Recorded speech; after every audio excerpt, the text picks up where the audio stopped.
Class attend பண்ணணும் அப்படிங்கும்போது செல்லில் ரிஜிஸ்டர் ஆகிட்டு இந்த கிளாஸ் அட்டன் பண்ணணும் உட்காந்து நம்மளை வச்சு அவனா கிளாஸ் எடுக்க போகிறானாலே எப்பா அப்படின்ற மாதிரி இது ஒரு முக்கியமான காரணம். ஏன்னா அது பழக்கம், 1 வருஷம் பழக்கம் 2 வருஷம் பழக்கம் இல்லை, இது சின்ன வயசுலேருந்து நமக்கு ரியல் எஸ்டேட் மட்டும் செஞ்சுட்டு இருந்தேன் அந்த டைமில். பட் நான் எல்லா கம்பெனி ட்ரைனிங்கும் மீட்டிங்கும் போவேன். நெட்வொர்க் மார்க்கெட்டிங் எனக்கு பிடிக்கும், அதனால் எந்த கம்பெனிக்காரன் கூட்டாலும் போயிடுவேன், போய் உட்காருவேன், நான் பார்ப்பேன், எனக்கு பிடிக்கும், எனக்கு தெரியும், எனக்கு இந்த மீட்டிங்கில் உட்கார்றது எனக்கு பிடிக்கும்ல, அதனால் போவேன். அப்படிலாம் போய் போயிடுவேன். உட்கார்ந்ததுக்கப்புறம் எடுப்பாங்க அப்படியே உட்கார முடியாது, நெளிகிற மாதிரி ஓடிடலாமா எந்திரிச்சிடலாமா நகண்டா எதுவும் நினைப்பாங்களா, நம்ம வேற ஆர்வ கோளாறுல முன்னாடி வந்து உட்காந்துட்டோம், எந்திரிச்சோம்னா பிறகு அவர் என்ன நினைப்பாரு, ஐயோ சிக்கிட்டோமே எப்போ முடிப்பாங்க.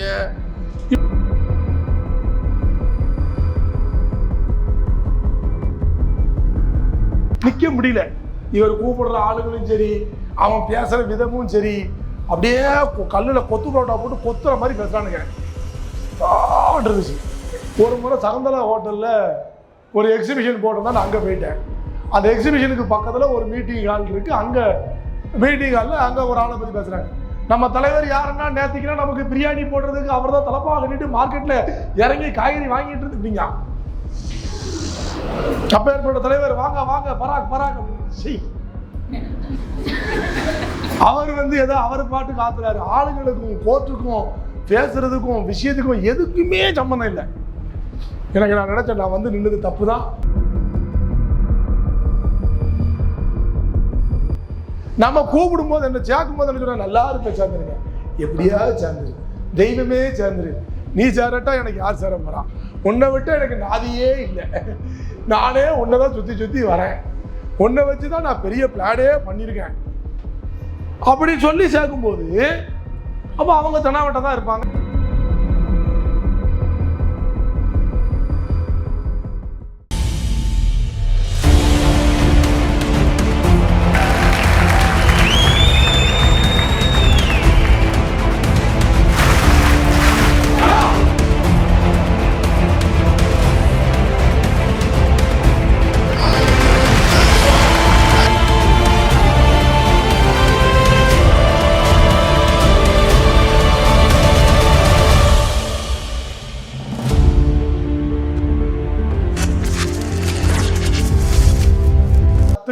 உட்கார்ந்து கத்துக்கணும் அப்படிங்கிற மாதிரியான படிக்கணும், புத்தகங்கள் படிக்கணும், கத்துக்கணும் அப்படிங்கிற ஒரு புரிதல் பொதுவாகவே நம்ம மக்கள்கிட்ட கம்மியாக தான் இருக்கு.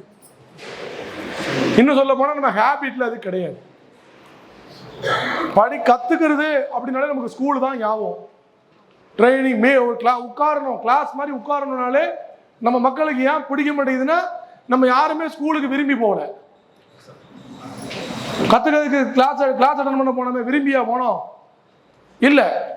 அப்போ அங்கே இருந்த ஒரு பழக்கம் தான் ஒரு பிஸ்னஸ்குள்ளே வந்ததுக்கு அப்புறமா ஒரு கிளாஸ் அட்டன் பண்ணணும் அப்படிங்கும்போது செல்லில் ரிஜிஸ்டர் ஆகிட்டு இந்த கிளாஸ் அட்டன் பண்ணணும் உட்காந்து நம்மளை வச்சு அவனா கிளாஸ் எடுக்க போகிறானாலே எப்பா அப்படின்ற மாதிரி இது ஒரு முக்கியமான காரணம். ஏன்னா அது பழக்கம், 1 வருஷம் பழக்கம் 2 வருஷம் பழக்கம் இல்லை, இது சின்ன வயசுலேருந்து நமக்கு ஒரு அலர்ஜி மாதிரி ஆகிட்டு. எது கிளாஸ் அட்டன் பண்ணுறது, நம்மளை உட்கார வச்சு யாரும் கிளாஸ் எடுக்க போகிறாங்களா, நம்மளை உட்கார வச்சு யாராவது சொல்லிக் கொடுக்க போகிறாங்களா, ஐயோ கவனிக்கணுமே, புரியணுமே, தெரியணுமே, அதை கற்றுக்கணுமே அப்படிங்கும்போது இது ஒரு அலர்ஜி மாதிரியே சின்ன வயசுலேருந்து நமக்கு இருந்திருக்கு. ஏன்னா பிடிக்காத விஷயத்த, விருப்பம் இல்லாத விஷயத்த நம்ம கற்றுக்கிட்டோம். நம்ம யாரும் பிடிச்சி நம்ம சின்ன வயசில் படிக்கலை, புரியாத விஷயத்த தான் படித்தோம், தெரியாத விஷயத்த தான் போய் கற்றுக்கிட்டோம். அப்படிங்கும்போது ஒரு வெறுப்புணர்வோடு தான் நம்ம கற்றுக்கொள்ளக்கூடிய ப்ராசஸே நமக்கு சின்ன வயசுலேருந்து இருந்துச்சு. அதனால தான் பெரியவங்கள ஆனதுக்கப்புறமும் நம்ம பிஸ்னஸ்குள்ளே வந்ததுக்கப்புறமும் ஒரு மீட்டிங் வாங்க, ஒரு ட்ரைனிங் வாங்க, உட்காரணும், கேட்கணும்னு உடனேயே அந்த அலர்ஜி நம்மளை விட்டு மக்களுக்கு பொதுவாக போகாமல். எனக்கு பால்கோவா பிடிக்காது, ஸ்வீட்டு பிடிக்கும், அல்வா நல்லா விரும்பி சாப்பிடுவேன், பால்கோவாவும் ஸ்வீட்டு தான். ஆனால் எனக்கு அது பிடிக்குமானா பிடிக்காது. நீங்கள் ஸ்ரீவில்லிபுத்தூர் பால்கோவா கூட எனக்கு அங்கெல்லாம் போனால் மீட்டிங் போனால் கொடுப்பாங்க, சார் தமிழ்நாடு ஃபேமஸ் சார் கொடுங்க, நான் ஓப்பனே பண்ண மாட்டேன், ஏன்னா எனக்கு ஓப்பன் பண்ண எனக்கு வாமிட் வரும். அதுக்காக பால்கோவாவே வாமிட் வருமா, எனக்கு வரும், ஏன்னா எனக்கு பிடிக்காது. ஏன்னா சின்ன வயசு எனக்கு அதில் அதை ஒரு முறை சாப்பிட்டு எனக்கு பிடிக்கல. அதை சாப்பிட்டதுனால தான் பிடிக்கணும்னு இல்லை, அதை பிடிக்கிறதுனால சாப்பிடலையா ஏதோ ஒரு ஆச்சு, குருவி உட்கார பணமளம் விழுந்த கதை மாதிரி ஆச்சு. எனக்கு ஒரு ஃபீவர் வந்து, வாமிட்டிங் வந்து. அதுலேருந்து எனக்கு பால்கோவா 4th ஸ்டாண்டர்டில் வந்த பிடிக்காது, பால்கோவா எனக்கு பிடிக்காது. எப்படின்னா 4th இன்னைக்கு வரைக்கும் பால்கோவா எனக்கு பிடிக்காது. பால்கோவா என்ன பாவம் பண்ணுச்சு, எனக்கு பிடிக்கல, எனக்கு அலர்ஜி ஆகிட்டு. இதே அப்போ நான் பால்கோவானா நீங்கள் உலகமாக பால்கோவா உணவு கொடுத்தாலும் எனக்கு பிடிக்கல, ஏன்னா எனக்கு அது அலர்ஜி மாதிரி மனசில், உடம்புல இல்லை மனசில். இதே தான் ட்ரைனிங்னு சொன்னாலே இல்லாமல் மக்களுக்கு மனசில் அலர்ஜி மாதிரி இருக்கு, மீட்டிங்னாலே அலர்ஜி மாதிரி இருக்கு. என்னை உட்கார வச்சு ஒருத்தன் சொல்லி கொடுப்பான், எனக்கு அலர்ஜி அப்படி. ஏன்னா நான் சின்ன வயசுலேருந்து எனக்கு அது பிடிக்காமலே போயிடுச்சு. நம்ம சின்ன வயசுல நமக்கு ஸ்கூலெல்லாம் படிக்கும்போது பார்த்தீங்களா, சில சப்ஜெக்ட் நமக்கு பிடிக்காது, அல்லது அந்த டீச்சர்ஸை பிடிக்காது, அதனால சப்ஜெக்டே பிடிக்காது. சில டீச்சரை பிடிக்காது, அதனால சப்ஜெக்டே பிடிக்காது. சில டீச்சர்ஸ் நமக்கு பிடிச்சிருக்கும், அதனால சப்ஜெக்டே பிடிக்கும். கரெக்டாக இவ்வளோ நம்ம எல்லா லைஃப்லையும் நமக்கு நடந்திருக்கு. ஸோ அந்த கூட்டம் தான் இங்கே வந்திருக்கு, நீ வேற கூட்டத்தை சேர்க்கலை. அந்த கூட்டம் வந்ததுக்கப்புறம் நம்ம அவங்கள சேர்த்துருக்கோம். இப்போ நம்ம அந்த கூட்டத்தை மீட்டிங் ட்ரைனிங் கூப்பிடுதோம். அப்போ அதுக்கு அதை சேம் அலர்ஜி ப்ராப்ளம் இருக்கு. இது ஒரு பக்கம். இன்னொரு பக்கம் வேற எங்கேயாவது கம்பெனியில் சேர்ந்துருப்பாங்க, மீட்டிங்கு ட்ரைனிங்கு போயிருப்பாங்க. அந்த மீட்டிங் எடுத்தவன் இனிமேல் வருவியாங்கிற மாதிரி பேசியிருப்பாங்க. நான் அந்த மாதிரியான நிறைய நிகழ்ச்சிகளை நானும் பார்த்துருக்கேன். என்னுடைய பழைய பிஸ்னஸ்க்கு அப்புறம் ரியல் எஸ்டேட் மட்டும் செஞ்சுட்டு இருந்தேன் அந்த டைமில். பட் நான் எல்லா கம்பெனி ட்ரைனிங்கும் மீட்டிங்கும் போவேன். நெட்வொர்க் மார்க்கெட்டிங் எனக்கு பிடிக்கும், அதனால் எந்த கம்பெனிக்காரன் கூட்டாலும் போயிடுவேன், போய் உட்காருவேன், நான் பார்ப்பேன். எனக்கு பிடிக்கும், எனக்கு தெரியும், எனக்கு இந்த மீட்டிங்கில் உட்காருறது எனக்கு பிடிக்கும்ல, அதனால் போவேன். அப்படிலாம் போய் போயிடுவேன். உட்கார்ந்ததுக்கப்புறம் எடுப்பாங்க அப்படியே உட்கார முடியாது, நெளிகிற மாதிரி ஓடிடலாமா, எந்திரிச்சிடலாமா, நகண்டா எதுவும் நினைப்பாங்களா, நம்ம வேற ஆர்வ கோளாறுல முன்னாடி வந்து உட்காந்துட்டோம், எந்திரிச்சோம்னா பிறகு அவர் என்ன நினைப்பாரு, ஐயோ சிக்கிட்டோமே, எப்போ முடிப்பாங்க, இப்படி எல்லாம் நடக்கும். ஒரு எம்சி பேசுறாரு தென்காசியில் ஒரு ப்ரோக்ராமுக்கு. தென்காசியில் நான் வந்து சீசனுக்கு போயிருக்கேன். அப்போ ஹாலில் ஒரு பக்கம் கூட்டமாக இருக்குது, அப்போ ஏதோ மீட்டிங் தான் நடக்குது போலன்னு நான் மேலே போயிட்டேன். மீட்டிங் ஹாலில் எம்சி பேசுறாரு ஒரு ஆள், இன் பண்ணல, சட்டையை இவ்வளோத்துக்கு மடக்கி, அவர் தான் எம்சி, ஜீன்ஸ் பேண்ட்டு செருப்பு போட்டிருக்காரு, அவர் தான் எம்சி. நடக்கிறது ஒரு எம்எல்ஏ மீட்டிங். அவர் இப்போ நான் யாரை வர வைக்க போறோம்னான்னு ராஜா மாத்தான்னு ஒருத்தர் கூப்பிட்டுட்டு பின்னாடி வந்து நிற்கிறாரு. நான் லாஸ்ட்ல நான் எட்டி பார்த்துட்டு போயிடுவோம், என்ன நடக்குன்னு பார்ப்போம், 10 நிமிஷம் நிற்போம், போயிடுவோன்ட்டு செவ்வறு ஓரமாக நான் பின்ன லாஸ்ட்ல நிற்கிறேன். அப்போ அவர் இந்த எம்சி பண்றவங்க பின்னாடி தானே வந்து நிற்பாங்க. பொதுவாக பின்னாடி வந்துட்டார். நம்ம கூப்பிட்டேன், நமக்கு தெரிஞ்சு வச்சிருக்கோமா, வாய் சும்மா இருக்க மாட்டேங்குது. மைக்கை இப்படி பிடிக்கக்கூடாது, நீ இங்கே பிடிச்சி பேசுகிற, இங்கே பிடிக்கக்கூடாது, மைக்கை இப்படி பிடிச்சி பேசணும், இவ்வளவு டிஸ்டன்ஸ் இருக்கணும், இவ்வளவு டிஸ்டன்ஸ் வச்சு பேசுங்க, அப்போ தான் ரீச் ஆகும், நீ இங்கே வச்சு பேசுறீங்கன்னா எப்படி ரீச் ஆகும், நீங்கள் அதனால ரொம்ப கத்துற மாதிரி வருது அப்படின்னு ஒன்று அப்படியான்ட்டார். அப்புறம் அடுத்த ஆளை கூப்பிட போகும்போது இப்படி வச்சு பேசுறாரு, இப்படி. அப்போ திரும்ப அதே மாதிரி பண்ணிட்டு வந்து திரும்ப என்ன பார்த்தாரு, வந்து நின்று, நீங்கள் பாடவா போனீங்க, கூப்பிட தானே போனீங்க, பாடுறவங்க தான் மைக்கை இங்கே வைக்கணும், பேசுகிறவங்க மைக்கை இவ்வளவு டிஸ்டன்ஸ் தான் வைக்கணும், அதனால் இவ்வளவு டிஸ்டன்ஸில் வைங்க, இங்கே வச்சு பேசாதீங்க அப்படின்னு சொன்னேன். அப்படியே பார்த்துக்கிட்டு கேட்டுட்டு திரும்ப அதே மாதிரி மறுபடியும் ஏதோ மாற்றி என்னையவே பார்த்து பேசிட்டு இருந்திருப்போம், நான் ஒழுங்காக தான் பேசுகிறேன்னாங்கிற மாதிரி. மறுபடியும் வந்தார். நான் சொன்னேன், நீங்கள் வந்து ஸ்டேஜில் இங்கே தான் நிற்கணும், நீங்கள் இப்படி ஓட்டப்பந்தய மாதிரி ஓடிக்கிட்டே இருக்கீங்க, மக்கள் வந்து இப்படி பார்ப்பாங்களா, அது டென்னிஸ் மாதிரி பார்க்குற மாதிரி ஆயிரும், நீ நின்று பேசுங்க, எம்சின்னா நின்று பேசுங்க. அப்புறம் ஆமாம் நீங்கள் யார், அப்போ தான் கேட்டார், அவன் நீங்கள் யார், இது எல்லாம் சொல்கிறீங்களே நீங்கள் யார், அதெல்லாம் விடுங்க, நீங்கள் பண்ணுறது பண்ணுங்க, நான் கிளம்புறேன்னு. அப்புறம் நான் 10 நிமிஷம் பார்த்து நான் கிளம்பிட்டேன். நிற்க முடியல. இவர் கூப்பிடுற ஆளுங்களும் சரி, அவன் பேசுகிற விதமும் சரி, அப்படியே கல்லில் கொத்து பரோட்டா போட்டு கொத்துற மாதிரி பேசுகிறானுங்க இருந்துச்சு. ஒரு முறை சகந்தலா ஹோட்டலில் ஒரு எக்ஸிபிஷன் போட்டிருந்தா நான் அங்கே போயிட்டேன். அந்த எக்ஸிபிஷனுக்கு பக்கத்தில் ஒரு மீட்டிங் ஹால் இருக்குது. அங்கே மீட்டிங் ஹாலில் அங்கே ஒரு ஆளை பற்றி பேசுகிறாங்க. நம்ம தலைவர் யாருன்னா நேத்திக்கினா நமக்கு பிரியாணி போடுறதுக்கு அவர் தான் தலைப்பாக கட்டிட்டு மார்க்கெட்ல இறங்கி காய்கறி வாங்கிட்டு இருந்துப்பீங்க. அப்ப ஏற்பட்ட தலைவர் வாங்க வாங்க பராக் பராக் அப்படின்னு அவர் வந்து ஏதோ அவர் பாட்டுக்கு ஆத்துறாரு. ஆளுங்களுக்கும் கோர்ட்டுக்கும் பேசுறதுக்கும் விஷயத்துக்கும் எதுக்குமே சம்பந்தம் இல்லை. எனக்கு நான் நினைச்சேன், நான் வந்து நின்னது தப்பு தான், நான் கிளம்புறேன் அவனு கிளம்புறேன், தெரியாது, நான் ஆர்வத்தில் தான் வந்தேன். ஆனால் இனிமேல் நம்ம சில சினிமாக்கெல்லாம் போவோம் தெரியுமா, ஆர்வமாக போயிடுவோம், ஏன்டா வந்தோன்னு கிளம்புவோம். கரெக்டா, தெரியாதனமா வந்துட்டோம்டா, தப்பு தான்டா, அதே மாதிரி நம்ம மக்கள் பல மீட்டிங்கும் பல ட்ரைனிங்கும் நம்ம டீம்ல சேர்றதுக்கு முன்னாடி அட்டன் பண்ணியிருக்காங்க, எங்கேயோ பண்ணியிருக்காங்க, வசமா வாங்கியிருக்காங்க, எங்கெல்லாமோ சிக்கியிருக்காங்க. அந்த கூட்டம் இங்கேயும் வந்த உடனே நீங்க மீட்டிங்கு ட்ரைனிங் ட்ரைனிங்கா அந்த அலர்ஜி. அப்ப இதை தவிர்க்கணும்னா 2 விஷயம் இருக்குங்க. ஒன்று, நம்மளும் பொறுமையா புரிய வைக்கணும். நீங்க ஏன் மீட்டிங் வரணும், நீங்க ஏன் ட்ரைனிங் வரணும், உங்க நேரத்தை மிச்சம் பண்ண வரீங்க சொல்லிக் கொடுக்கணும். நீங்க ஈஸியாக கத்துக்க வரீங்க, 1 வருஷம் 2 வருஷம் செஞ்சு ஒரு அனுபவத்துல ஒரு புரிதல் கிடைக்கும். அதை அவங்க சொல்லிக் கொடுக்கும்போது உங்களுக்கு 2 வருஷம் டைம் மிச்சமாகுது. ஓ 2 வருஷம் டைம் மிச்சமாகுதோ, ஆமா, அதனாலதான் அந்த 5 மணி நேரம்.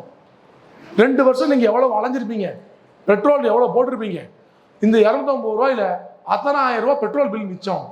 ஓ அப்படியா, 2 வருஷம் நீங்க எவ்வளவு தூரம் நீங்க ஒர்க் பண்ணணும், உங்க உழைப்பு, இந்த 5 மணி நேரம் உட்கார்றது ஒரு உழைப்புன்னு நினைச்சுக்கோங்க. அத்தனை 2 வருஷம் உழைப்பை வீணா போகிறதுக்கு பதிலா இந்த 5 மணி நேரம் உட்கார்ந்து கவனிக்கிறதும் ஒரு உழைப்பு தான். அந்த உழைப்பை வீணாக்குறதுக்கு பதிலா இதை கத்துக்கிறோம். இப்படியெல்லாம் சொல்லும்போது அவர்களுக்கு ஒரு புரிதல் வரும். சரி, நான் அட்டன் பண்றேன். இது ஒன்று. இன்னொரு பக்கம் இது சேர்ந்தவங்களுக்கு. ஆனால் நான் என்ன பண்ணுவேன் அப்படின்னு சொன்னா, சேர்றதுக்கு முன்னாடியே பேசிடுவேன். மீட்டிங் கூப்பிடுவேன் வரணும், ட்ரைனிங் கூப்பிடுவேன் வரணும், ட்ரைனிங்க்கு டிக்கெட் இருக்கும். சில ட்ரைனிங் 150 ரூபா, சில ட்ரைனிங் 250 ரூபா, சில ட்ரைனிங் 500 ரூபா. நீங்கள் தான் எடுத்து வைக்கணும், நான் டிக்கெட்டு தான் வாங்கி கொடுப்பேன், காசு நீங்கள் தான் கொடுக்கணும், டைரி பேனாவோட வரணும். ட்ரைனிங் வர்றதுக்கு காரணம் கதை சொல்லவே கூடாது. ஏன்னா பெரும்பாலும் ஞாயிற்றுக்கிழமை தான் நடக்கும். தப்பி தவறி செவ்வாய்க்கிழமை நடந்தால் கூட லீவோ பெர்மிஷனோ போட்டு வந்துடணும். அது எப்போவா தான் நடக்கும். இது எல்லாமே சேர்க்கறதுக்கு முன்னாடியே பேசிடுவேன். அப்படியா அப்படியா பாரு, இப்படிதான் இதெல்லாம் செஞ்சா இதெல்லாம் நீங்க எப்படின்னா வர முடியும்னா மட்டும்தான் இந்த தொழில காசு சம்பாதிக்க முடியும். நீங்க ட்ரைனிங் மீட்டிங்கே நீங்க வர முடியலன்னு சொன்னாக்கா இந்த தொழில நீங்க சம்பாதிக்க முடியாது. முடியாதுன்னா முடியாது, இதுதான் உண்மை. ஏன்னா தொழிலை நீங்க கத்துக்கிறதுக்கு வழி இல்லை. உங்களுக்கு 2 வாய்ப்பு இருக்கு அப்படின்னு நான் சொல்லுவேன் சேகக்கூடிய. உங்களுக்கு 2 வாய்ப்பு இருக்கு. ஒன்று, இங்கேருந்து அமெரிக்கா கிளம்பி போங்க. அங்கே வந்து ஹார்வர்ட் யூனிவர்சிட்டியில் இந்த பிஸ்னஸை கோர்ஸாக நடத்துகிறாங்க. 1 வருஷம் கோர்ஸ் இருக்குது, 2 வருஷம் கோர்ஸ் இருக்குது. நீங்கள் அங்கே போய் நீங்கள் தங்கி இந்த தொழிலை 2 வருஷம் கோர்ஸ் படிச்சுட்டு அதுக்கப்புறமா இங்கே வந்து நீங்கள் ஸ்டார்ட் பண்ணலாம். இது ஒரு வாய்ப்பு. இன்னொரு வாய்ப்பு, நீங்கள் இங்கே என்ன வேலை செய்யறீங்களோ தொழில் செஞ்சுட்டு நாங்கள் எங்கள் லீடர் எப்போவாவது மீட்டிங் ட்ரைனிங் நடத்துவார், அப்போ வந்து உட்காந்து படிச்சுக்கிட்டு கற்றுக்கிட்டே செய்யலாம். இது ஒரு வாய்ப்பு. உங்களுக்கு எது பெஸ்ட்டு அப்படின்னு, அமெரிக்கா நான் இங்கே வந்துட்டு இதுக்கு எதுக்கு அமெரிக்கா வரைக்கும் போனேன், நான் இங்கே வந்துட்டு இதை எனக்கு ஈஸி. கரெக்டாக நீங்கள் அதை சொல்லாமல் இதை சொன்ன உடனே இது கஷ்டமாக தெரியுது, அதை சொல்லிட்டு இதை சொன்ன உடனே இது ஈஸியாக தெரியும். நான் ஏங்க அமெரிக்கா வரைக்கும் போனேன், நான் இங்கேயே வந்துட்டு போயிருந்தேங்க, நான் ஏங்க லட்சக்கணக்கில் செலவு பண்ணணும், நான் ஏங்க 2 வருஷம் போய் படிக்கணும், நீங்கள் அப்பப்போ கூப்பிடுங்க அப்போ வந்துட்டு போயிருந்தேன். இது ஈஸியாக இருக்கா? அப்போ நம்ம அதை நீங்கள் தான் அதை சொல்லி புரிய வைக்கணும். நான் சேர்க்கும் போதே சொல்லிடுவேன். இதுக்கெல்லாம் ஒத்து வந்தால் மட்டும்தான் சேர்ப்பேன், இல்லைன்னா சேர்க்க மாட்டேன். இதுக்கெல்லாம் ஒத்து வந்தால் சேர்க்கறதுனால ட்ரைனிங் மீட்டிங்னு கூப்பிட்டா வந்து உட்காருவாங்க. நம்ம கூப்பிடும் போது என்ன சேர்க்கும் போது என்ன சொல்ல, நல்லா இருப்ப சேர்ந்துருங்க, எப்படியாவது சேர்ந்துரு, தெய்வமே சேர்ந்துரு, நீ சேரட்டா எனக்கு யார் சேர போறா, உன்னை விட்டு எனக்கு நாதியே இல்லை, நானே உன்னை தான் சுற்றி சுற்றி வரேன், உன்னை வச்சு தான் நான் பெரிய பிளானே பண்ணியிருக்கேன் அப்படி சொல்லி சேர்க்கும்போது அப்போ அவங்க தெனாவட்ட தான் இருப்பாங்க. நீங்கள் மீட்டிங் கூப்பிட்டா வர மாட்டாங்க, ட்ரைனிங் கூப்பிட்டா வர மாட்டாங்க. என் ஃப்ரெண்ட்ஸை கேட்டு பாருங்க, எந்த ட்ரைனிங்க்கும் அவங்களுக்கு 10 பைசா டிக்கெட்டு நான் எடுத்ததே கிடையாது. அதுக்கு மேலெல்லாம் நான் ஹோட்டலுக்கு போவோம், சாப்பிடுவோம், செலவு பண்ணுவோம், அது வேற. ட்ரைனிங்னா அது 100 ரூபா டிக்கெட்டாக இருக்கட்டும், 250 ரூபா டிக்கெட்டாக இருக்கட்டும், யாருக்காவது என் ஃப்ரெண்ட்ஸ் யார்கிட்ட வேணாலும் கேளுங்க, ஒரு நாள் ஒரு டிக்கெட் நான் எடுத்து கொடுத்தது கிடையாது. இத்தனை வருஷத்துல ஒரு நாள் 100 ரூபா ட்ரைனிங்கு நான் அவங்களுக்காக நான் காசு என் பாக்கெட்லேருந்து எடுத்து வச்சதே கிடையாது, வைக்க மாட்டேன். அதை அவங்க தான் எடுத்து வைக்கணும். அதை நான் சேர்க்கைக்கு முன்னாடியே சொல்லியிருந்தேன். சேர்க்க முன்னாடியே சொல்றதுனால ட்ரைனிங் இருக்குன்னு கூப்பிடும்போது அவங்க காரணம் சொல்ல முடியல. நம்ம என்ன பண்ணிருந்தோம், எப்படியாவது சேர்ந்தா போகுதுன்னு எது இல்லாமோ சொல்லி சேர்த்த உடனே தான் நீங்க ட்ரைனிங்னு கூப்பிட்டோன்னே அவங்க வர மாட்டேங்க. ட்ரைனிங் வராதவங்கள நீங்க ஜெயிக்க வைக்க முடியாது.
உங்கள் அன்பிற்கினிய டிவிஎஸ் பவுல்ராஜ்.